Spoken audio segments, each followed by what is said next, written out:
স্বার্থপর রে, বড়ই স্বার্থপর।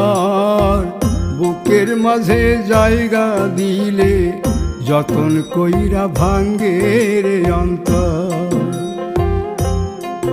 মানুষ বড়ই স্বার্থপর রে, বড়ই স্বার্থপর। বুকের মাঝে জায়গা দিলে যতন কইরা ভাঙ্গে রে অন্তর। অচিনা এক জংলা পাখি যতন কইরা বুকে রাখছি, বুকের পাজর ভাঙ্গা সে যে সাজায় অন্যের ঘর রে, সাজায়